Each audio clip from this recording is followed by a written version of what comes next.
Welcome. If you're the kind of person who absolutely loves uncovering the hidden, invisible structures behind the things we do every single day, well, you are in the perfect place. Today, we're taking a truly fascinating intellectual journey into the science of human language.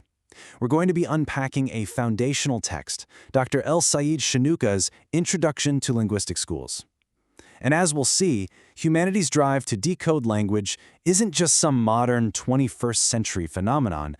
No, it is a massive pursuit that spans thousands of years, crosses continents, and connects entirely different civilizations. So, here is our quick roadmap for today's explainer. First, we'll define the nature of linguistics. Second, we'll dig into its ancient roots. Third, we'll look at the massive Arab and Islamic contribution. And finally, we'll explore the branches of modern linguistics. All right, let's dive right into part one, the nature of linguistics.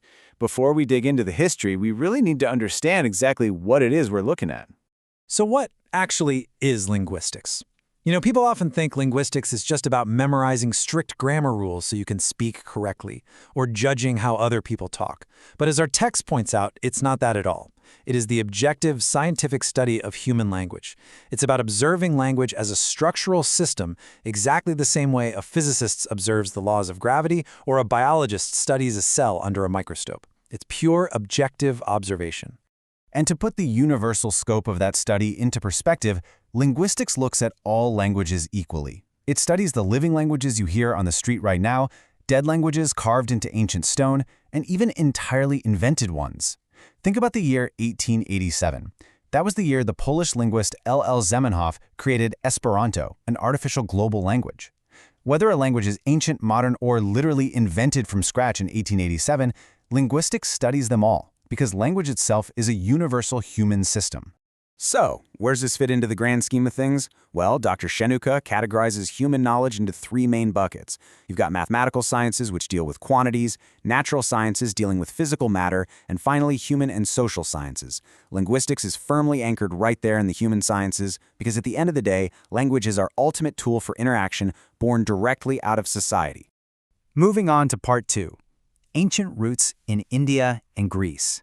Because, as it turns out, the scientific urge to decode how we speak didn't start in a modern university lab.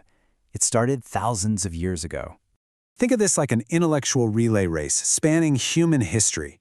The serious, structured study of language first emerges in the Indian civilization around the 4th and 5th centuries BC, with brilliant scholars like Panini. Around the exact same time, the torch is lit over in the Greek civilization. From there, it's passed to the Romans, and then into a massive period of expansion during the Arab-Islamic civilization. Now this is where it gets absolutely fascinating. While the Indians and Greeks were studying language at roughly the same time, their motivations could not have been more different. The Indian focus was intensely practical and religious. They needed to preserve the exact, perfect pronunciation of their sacred texts, the Vedas. This meant they basically had to become masters of phonetics, the physical sounds of speech. The Greeks, well, they were philosophers. Their focus was debating the deep logic of words. Was language a natural thing that just grew out of nature, or was it just a conventional agreement made up by humans? To protect those sacred sounds, Indian scholars like Panini dissected the anatomy of speech with a level of precision that is honestly astonishing. They successfully separated vowels and consonants. They mapped exactly how the vocal cords open and close to produce sound. And they created a highly structured grammar system featuring 3 tenses, past, present, and future, and 3 numbers, singular, dual, and plural. Meanwhile, over in Greece, they were slowly laying down the fundamental building blocks of grammar that you and I literally still use today. Step 1, Plato comes along and divides speech into 2 main categories, nouns and verbs. Step 2, Aristotle steps in, realizes that isn't quite enough to explain a full sentence, and adds conjunctions and particles. So our very basic, everyday understanding of sentence structure, that comes directly from these ancient Greek philosophical debates. All right, part 3, the Arab and Islamic contribution. This era marks a truly groundbreaking leap forward for the science of language. To give you a real sense of the scale here, listen to this quote from the European Orientalist August Fischer. If we exclude the Chinese, there is no other people who have the right to be as proud of the abundance of books in their early language as the Arabs. The sheer volume and absolute precision of the linguistic analysis happening during this era left later European scholars in total awe. So, what sparked this massive explosion of scientific research? Well, just like in ancient India, the driving force was the need to protect a sacred text. With the rapid expansion of Islam, a lot of non-native speakers were suddenly learning Arabic. Scholars urgently needed to preserve the exact pronunciation and the deep meaning of the Holy Quran, and that urgency sparked a massive, meticulous scientific movement in both phonetics and grammar. The scientific rigor here was just unparalleled. Keep in mind, this was centuries before any modern acoustic equipment existed. Yet scholars like Al-Khalil and Ibn Jini were mapping exactly where sounds articulate in the throat and mouth. Ibn Jini classified these sounds with incredible precision. He distinguished between voiced sounds, where the vocal cords vibrate, and voiceless sounds. They were mapping the physical reality of language with stunning accuracy.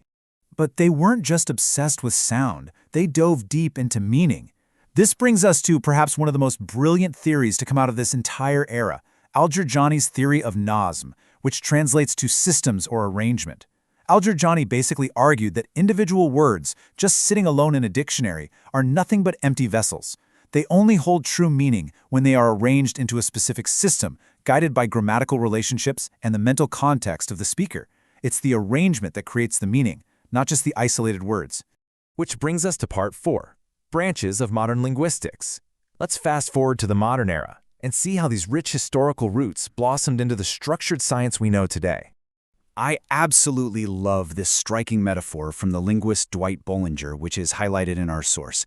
He says, "Linguistics without scientific rationality is like jumping off a bridge or an airplane without a parachute." It perfectly captures the modern mindset. Today, linguistics relies entirely on rigorous, scientific frameworks. You can't just guess how language works. You need the parachute of hard data, observation, and structural rules. To handle this massive scientific undertaking, modern linguistics is split off into several highly specialized branches.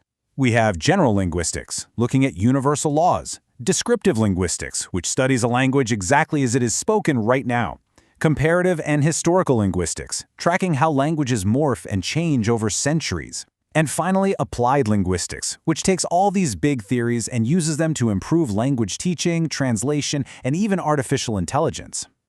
But if there is one massive conceptual leap that defines modern linguistics, it was established by the Swiss linguist Ferdinand de Saussure. He introduced what is arguably the single most important comparison in how we analyze language today. Let's break this down, because it's absolutely crucial. Saussure separated linguistic study into two distinct approaches, synchronic and diachronic. Think of synchronic linguistics like taking a photograph. You are studying a language frozen in a very specific moment in time, like studying exactly how teenagers in London speak in the year 2024, completely ignoring the past. Diachronic linguistics, on the other hand, is like watching a movie. It's studying the historical evolution of a language over time, like watching how Old English slowly morphed into the English we speak today. Understanding the difference between that photograph and that movie, that changed the science forever. So, as we wrap up this explainer, I want to leave you with a provocative thought based on everything we've just explored together. From Panini mapping vocal cords in ancient India, to Al-Jurjani exploring systems of meaning during the Islamic Golden Age, right up to Saussure's modern frameworks. Are the modern linguistic theories of today entirely new, or are they simply refined echoes of those ancient voices? One thing is for sure, the human drive to decode the language we speak is a continuous, unbroken chain. I hope this journey through Dr. Shinoka's text has sparked your curiosity to learn even more about the incredible science hidden inside every single word you speak.